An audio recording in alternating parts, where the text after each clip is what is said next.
वडे तुम्ही बरेच प्रकारचे बनवले असतील आणि खाल्ले पण असतील. आज मस्त असा साऊथचा फेमस वडा आपण बनवूया.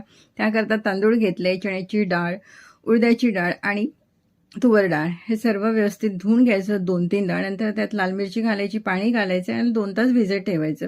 मुगाची डाळ मी मात्र वेगळी भिजत घातलेली आहे. 2 तासाने हे पाणी फेकून द्यायचं आणि मिक्सरमध्ये घालायचं. यात आलं लसूण घालायचं आणि कमीत कमी पाण्यात थोडं जाडसर बारीक करायचं. नंतर यात मुगाची डाळ, कोथिंबीर, कढीपत्ता आणि मीठ घालायचं. एवढंच साहित्य हवं, यापेक्षा जास्त यात काही ॲड करायचं नाही. तेल गरम करायचं, थोडं राई, हिंग आणि ताजं नारळ घालायचं किसलेलं.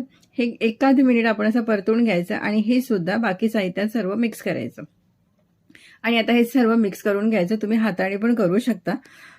हाताला थोडं पाणी लावायचं आणि मस्त ह्याचे वडे बनवायचे. छोटे मोठे कसेही बनवू शकता. आणि तेल गरम करायचं. गरम तेलात मस्त असे हे सोडायचे आणि दोन्ही साईडनी अलटपलट करून मस्त सोनेरी रंग येतपर्यंत फ्राय करून घ्यायचे. अगदी कमी साहित्यात झटपट होणार हा साऊथचा वडा आहे. कमी साहित्यात होतो पण चवेला मात्र अगदी भारी लागतो. आतून मस्त असा मऊ होतो आणि वरण असं मस्त अगदी कुरकुरीत होतो. कुठल्याही चटणीसोबत खा मस्त लागतो. मी इथे शेंगदाण्याची चटणी बनवली आहे, शिवाय गोड चटणी आहे. नक्की एकदा ट्राय करा.